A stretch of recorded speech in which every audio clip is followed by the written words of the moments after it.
All right, so let's turn to the second segment, and Yes. let's turn to a discussion of the game. And I have a surprise prediction on this game, a very shocking prediction. Okay, do you want to give it now? Nope. I'm interested you want to wait until the end, huh?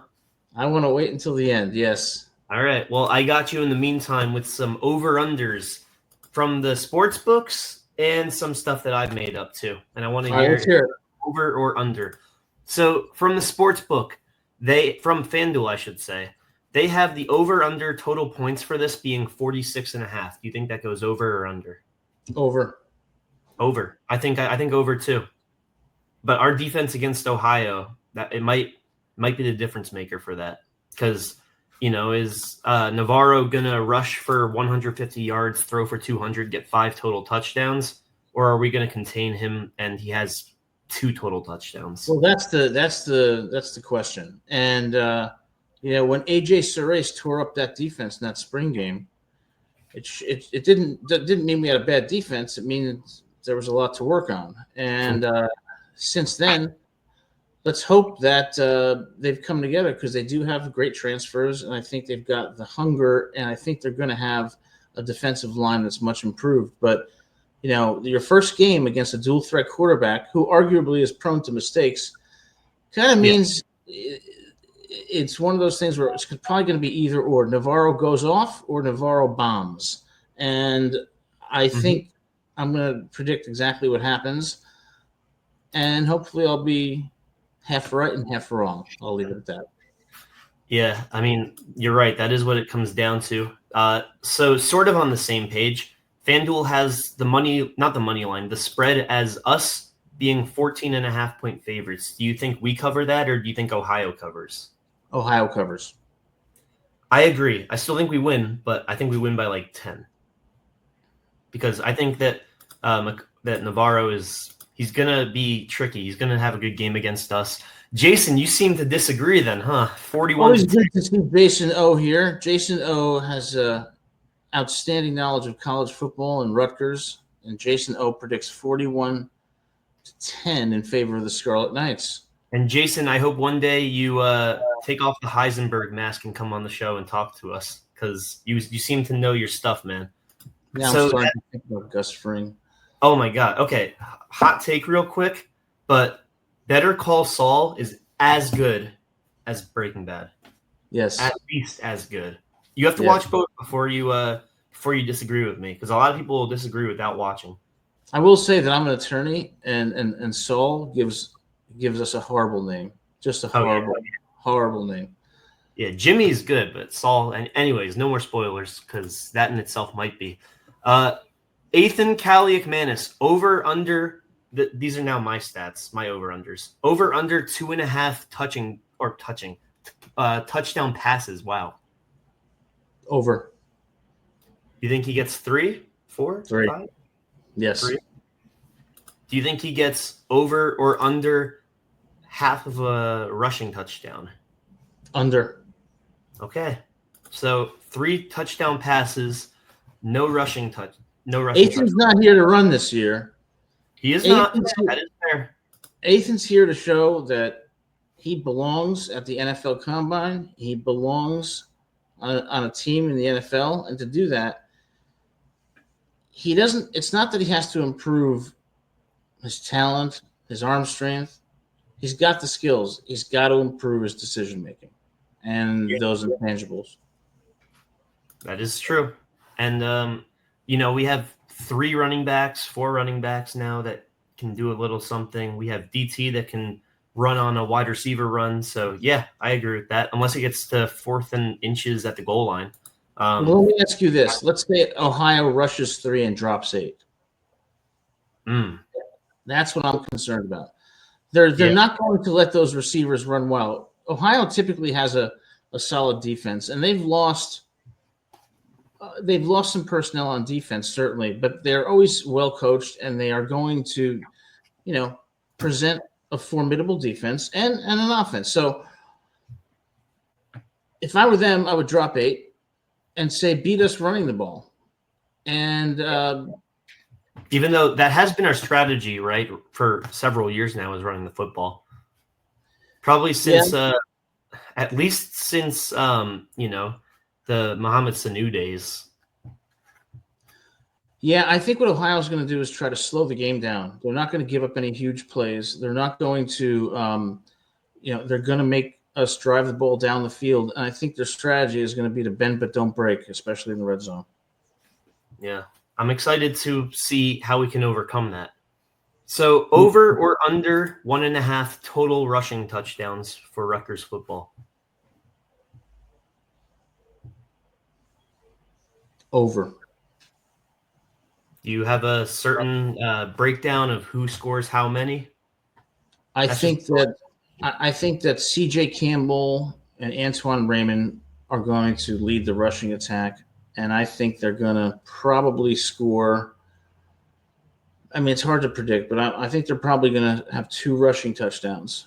But I just said previously that Kelly Kamanis is going to have 3 touchdown passes. So that's 35 points, and that's what I'm saying. I don't think we're going to score 35. I'm not confident that we're going to score 35. So I don't think it's compatible to say Ethan throws for 3 and we rush for 2. I think it's going to be more lopsided. Either Ethan's going to throw for 2 and they're going to rush for 2 touchdowns. But if I'm looking at it in isolation, I would say over. Yeah, I mean, so you're saying like high 20s then, and then high 20s to low 20s is the score. As my prediction will state, high 20s. Yeah. Cool. Okay. Now this is an important one to me.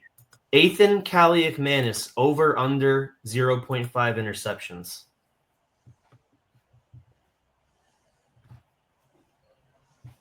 Under. You don't think he gets one? I don't think he's going to throw a pick. I hope. I mean, 7 interceptions last year means he was getting one almost every game statistically. But this is technically one of the easier games of the year. Well, his interceptions 7 interceptions on the whole year is relatively low, and I think his decision making is going to be improved, and I think that he's coming in ready for this game, and so is the team. I think with the running backs that he has and with the wide receivers that he has, I don't think we're going to see him make any alarmingly bad decisions. What I'm going to be focused on is his completion rate. So you're hoping for at least, because this is one of the technically easier games of the year, you're hoping for 70-ish%, right? I could live with 60. I could live with a minimum of 60. Yeah, I hear you. Okay, so this is another one that's important to me. Over or under 78.5 Parker Navarro rushing yards allowed? Over. You think it reaches 3 digits maybe? Yes. Oh, man. That would be the killer.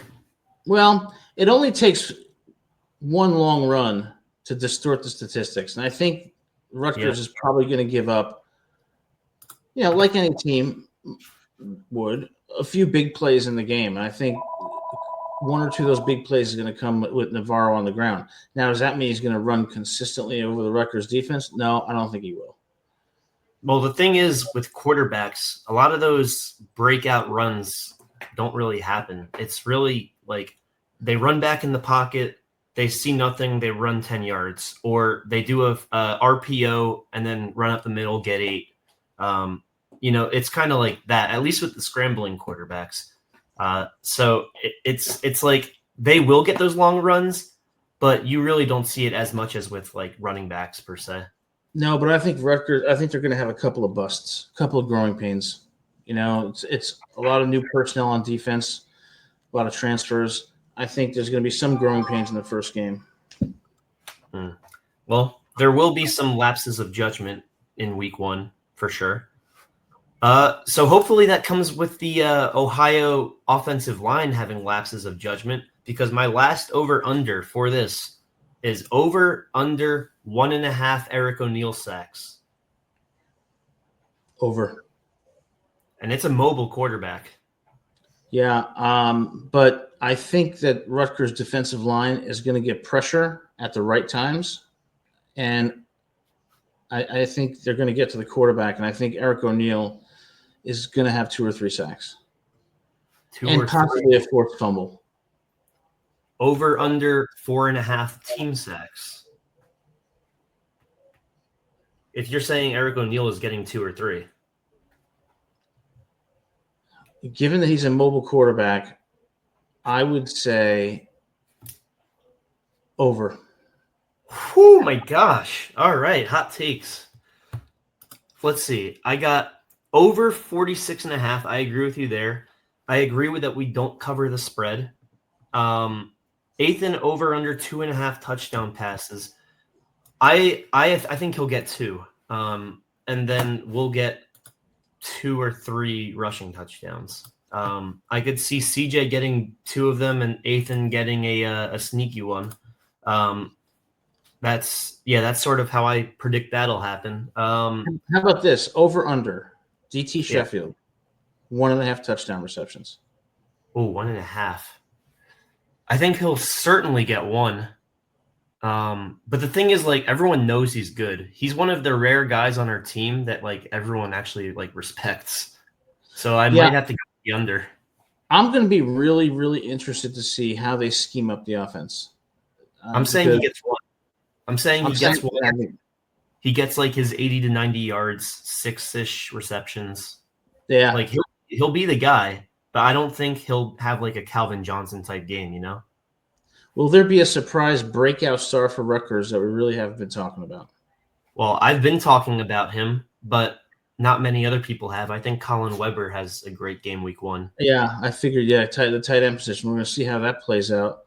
I mean, and when I say great, I'm saying like, 4 catches, 42 yards, and a touchdown, Like that is great, especially for a tight end too. Yeah, and it's going to be interesting to see how they attack the Ohio defense. I suspect, but I can't, I'm not a football coach, but I suspect that Ohio is really going to sell out to stop Ethan from, throwing for over 300 yards. I think they're going to drop 8 often. And so I think that we're going to see a lot of the typical run first defense and then set up play action. But I do think there's going to be some big plays. So you're saying deep zone? I'm saying what? Deep zone? Because if it's a run first defense, you have to anticipate running out wide, right? Yeah, what I was saying was I think that Rutgers is still going to have its run first offense. That's what I meant. Like I think they're going to attack Ohio on the ground, but it depends because it's impossible to necessarily know. It depends on the scheme that they face and the weaknesses that, based on film, they think they can exploit. But I think ultimately Ohio's going to focus on, challenging them to beat them on the ground and not let them beat them with the pass. Yeah, I concur with that. Ethan over under half an interception. I am going to say under there. I'm saying he might have some mistakes, but Ohio's not going to catch those mistakes. Under Ethan Cali-Kamanis, 250 yards passing. 250. I'm saying under, and that's because I think that we'll have to manage the second half by running the ball a ton because we'll be up 1 to 2 touchdowns, right? And we'll have to maintain the lead. We won't be sending in our bench unit, but you get those passing yards either by having 250 in the first half or you're trailing or it's close. Yeah. So I'm saying we're going to have to run the ball. I could see him going like 18 of 29 for 212 yards, 2 touchdowns, no interceptions. The no interceptions, and that's very important to me because this is supposedly one of our easier games, right? So this, Miami of Ohio, Norfolk State, we've got to be 3-0, and we've got to be 3-0 convincingly. We have to be 3-0 going into Iowa, but I don't think this is going to be an easy game. No, this is going to be the toughest of the first 3, I think. Yeah. And lastly, for my own run, I am predicting that we will lose to Norfolk State's band. Oh, okay. I was wondering where that sentence was going. You think they're gonna at least sing us out? That's all they're going to do if they do that. They're gonna sing "It's So Hard to Say Goodbye to Yesterday." They're going to sing "We Are the Champions," not. I think Eric O'Neal has 3 sacks this game. I agree with you. I say the over. I say the over for the 1.5. And I think Eric O'Neal, he's gonna flirt with like high teens sacks this year. Like, yeah, okay, that sounds crazy out of context. He's gonna have like 18 or 19 sacks on the quarterback. Nobody clip that at home, please. Well, he's been great wherever he's gone. He's a critical piece of that Rutgers defensive line. And then we're also going to – it's going to be interesting to see our friend Cam Miller from Penn State, Jet Elod from UNLV. How's that secondary going to play? I think what I predict is going to happen is that Parker Navarro will have his moments, but he will not be consistent because of that defense. I mean, there's no one else on the offense that can catch the football, run the football, throw the football that we have to worry about. It's literally just Navarro. Barring any unforeseen breakout year, he is their guy. All right, so over under Rutgers defense, 2 turnovers. I'm gonna say we would get fumbles. So I'm gonna say under. I'm gonna say we force some loose balls, but we recover one, and it's gonna be a key one in the fourth quarter. Yeah, I think that teams like Ohio, they're the kind of teams where you can't take them lightly because they're going to compete with you, but they're going to make mistakes too, and they're not going to show the kind of consistency. But I think we're going to be in for some surprises on Thursday night, and I think it's going to be much closer than the experts think, as they say. Yes, and going back to my pickup dates, when I was mentioning the captains, I also wanted to point this out. Jordan Walker, who had a solid year last year, now he's in the second unit behind Bradley Weaver. He is one of the team captains, and to me that shows that it's like a pun. He's a junior, but it shows his seniority in the Rutgers locker room, that they trust him to sort of call out schemes and plays that are working and aren't working. I mean, how often is it that a second string guy is one of the captains of the team? Especially that means the players respect him, and he's a really, really good leader. And that's the kind of thing that we need. So I mean, also, like, if Weaver goes down, Eric O'Neal goes down, Denagohi goes down, Douglas Eli, he's going to be the first in no matter what position it is out of the front four. Like, he is the 5th starter of the front four. Well, yeah, I agree. So this discussion kind of brings us, Gabe, to what is the key to victory for Rutgers on Thursday evening? Being careful on the offense. We can't be comfortable. We can't pretend that Ohio, that these Bobcats are like just another team. They won 7 in a row and went 11-3 last year. And just because they might be a one-man offense doesn't mean that one man can't be Superman on Thursday. So we need to channel in on sort of like when it comes to stars, a lot of people will say, let them be them, stop everybody else. F that. We got to stop Parker Navarro. That is the key, in my opinion, on defense. On offense, like I said, be careful. But on defense, we have to stop Navarro. Yeah, we have to stop him. I think the key, for me at least, is you got to win the physicality battle, which they should. And that's where they have the advantage. So this leads us into our final question. What is the score prediction? And if you have a score prediction at home too, definitely type it in the chat. And Jason and Austin already gave theirs. Caden said 24 at least. We'd love to hear it at home. I'm gonna say, let's see. I said over 46.5, and I said Ohio covers, but we win. I'm gonna say it should be around 27-20. Rutgers. I think that's a great prediction. I I think Rutgers in this game is going to show a little bit of everything. They're going to show great potential in the passing game and the running game with CJ, Antoine, Jashawn, and they're going to show moments where the defensive line is dominant, but they're also going to show some flashes of what happened last year where they just didn't, times when they make mistakes. So I think it's going to be a lot of good, but a lot of stuff to work on. So I think Ohio's going to come out and make it competitive, but I think Rutgers wins it in the fourth quarter, 27-23. 27-23, very similar. And to be more specific, I believe that we're going to be up 27-13 until the last minute, and they're going to score a touchdown, and then they're not going to get the ball back, and we're going to win that way. One dark. Sorry. It's going to be one of those games where people are sweating out the spread because it's 14.5, but Ohio at the last second is going to make sure that they cover the spread. So all you bettors at home, just keep that in mind. Well, one dark horse prediction. It could go to overtime. Oh, man, I hope not. I don't want to sweat that much for first game. I know, right? Well, that ends our show for today. What I'll say is this. Now is the time to get focused and supportive of Rutgers football and help this team become great this year. It certainly is a possibility.